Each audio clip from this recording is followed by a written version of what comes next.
కలలుగన్న ఆ కూటమి పొత్తు అవన్నీ వికటించినాయో అది కూటమి పొత్తు దగ్గర నుంచి సీట్ల ఖరారు దగ్గర నుంచి ఆఖరికి అభ్యర్థులను పెట్టుకోవడంలో కూడా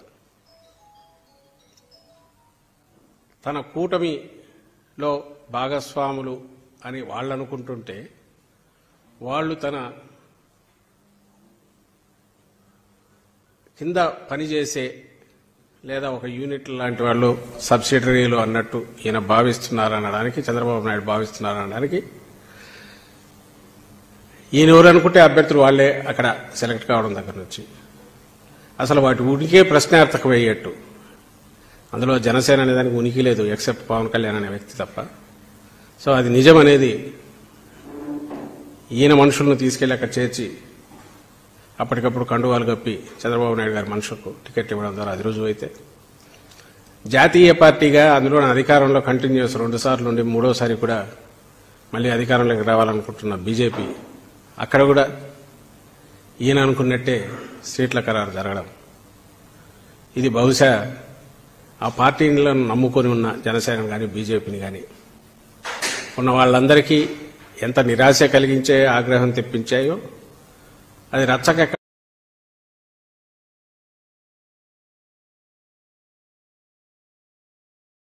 ఆఖరికి ఎక్కడికి పోతున్నాయంటే నెలలో జరగబోయే ఎన్నికలు నెల 10 రోజులు నెల 8 రోజులు 10 రోజులు కూడా లేదు 19 ఎన్నికల కంటే ఇంకా ఘోరంగా తెలుగుదేశం పార్టీ పరాభవం పాలై ఇంకా రాజకీయ తెర మీద ఆంధ్రప్రదేశ్ రాజకీయ తెర మీద ఇది పూర్తిగా కనుమరుగవుతోంది అనేది స్పష్టంగా కనపడుతోంది. తెలుగుదేశం పార్టీ అనేది 82లో పుట్టి 83లో అధికారంలోకి వచ్చిన పార్టీ 40 ఏళ్ల తర్వాత కనుమరుగవుతోంది అనేది స్పష్టంగా కనపడుతుండడంతో చంద్రబాబు నాయుడు గారు గంగవెర్రులు తేల్చుకోవాలనుకుంటే ప్రజలకు సంబంధించిన అజెండా మీద నువ్వు ఎంతన్నా కొట్లాడు, నువ్వు ఇక్కడ ఫెయిల్ అయినావా, నువ్వు ఎక్కడెక్కడ ఇదయ్యాను, నేనైతే ఏం చేస్తావు ఏమన్నాను, ఇదేంటి పిల్ల చేష్టలాగానో లేక మెంటల్ పిచ్చివాళ్లు కదా ఎగురుతున్నట్టు పిచ్చి మాటలు మాట్లాడుకుంటాను. ఎవరిని సైకో అనాలి, ఆ ఎగిరే చంద్రబాబు నాయుడు అనాలా లేక నిబ్బరంగా ప్రజల్లో అంత ఇదిగా ఆత్మవిశ్వాసంతో అడుగులేస్తూ ప్రజలతో ప్రేమగా పేదలతో ప్రేమగా మహిళలు పిల్లలు అందరూ ఎగబడి జనసముద్రం కనపడుతున్న జగన్మోహన్ రెడ్డి గారిని అనగలరు. జనం ఏమనుకుంటారో మొహం మీద ఉమ్మేస్తారనే ఇది కూడా లేకుండా ఎలా అలా తయారయ్యాడంటే సెనిలిటీ అని అనుకోవాలి. 73-74 ఏళ్ల తర్వాత సెనిలిటీ అంటే గుర్తొచ్చింది. నేను అది ఏదో ఇది అనుకున్నా, మొన్న చూస్తే తిరుపతిలో మాట్లాడుతుంది నిజంగానే అన్నాడంట.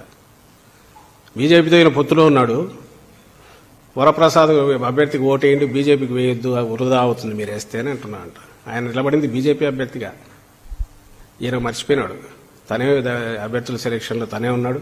ఆ వరప్రసాద్ నటి ఇప్పుడు మా పార్టీ ఎమ్మెల్యేగా 19 ఎన్నికల్లో గూడూరుకి ఎలక్ట్ అయిన వరప్రసాద్ను బీజేపీ అభ్యర్థిగా ఈయన పెట్టి తిరుపతిలో పెట్టాడు. ఆయన మర్చిపోయినాడు చంద్రబాబు నాయుడు. అది మొన్న అంటున్నాడు నేనేమన్నా ఎందుకు అట్లా వచ్చింది అబ్బా ఏమన్నా అనుకుంటే మళ్ళీ నిజమే అంటున్నారు. ఇంకా అలాంటివి అయితే కొల్లలు చెప్పాలంటే. ఈయన వ్యవస్థల గురించి వ్యవస్థల మీద ఏ రకంగా ప్రెజర్ పెడుతున్నాడు అని అంటే ఈరోజు అపోజిషన్ కాబట్టి డెస్పరేషన్లో అనుకుంటే మళ్ళీ గుర్తొచ్చి తీయించిన మీరు చూడండి. 19లో కూడా ఆ రోజు అధికారంలో ఉన్నాడు ముఖ్యమంత్రిగా అధికారంలో ఉండి ఎలాంటి ఇది చేశాడో ఒక్కసారి చూడండి. పెట్టమ్మా సౌండ్.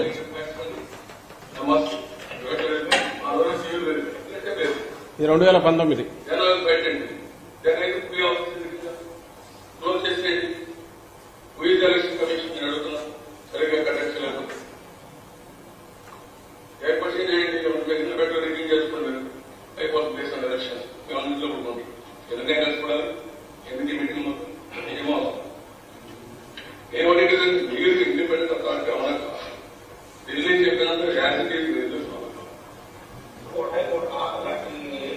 లేకపోయినా కాన్షియస్ అవుతుంది వరండే పోస్ట్ ఆఫీస్ వరండే పోవాలి కాబట్టి అపరిచయం మిమ్మల్ని ముందర తీసేయమంటే ఆయన ఉండడం పెట్టుకొచ్చేయాలి మేము చూస్తాం ఎలక్షన్ కమిషన్ అంటే అంత ఈజీగా టేకప్ చేశారంటే లాజికల్ గా పోవాలి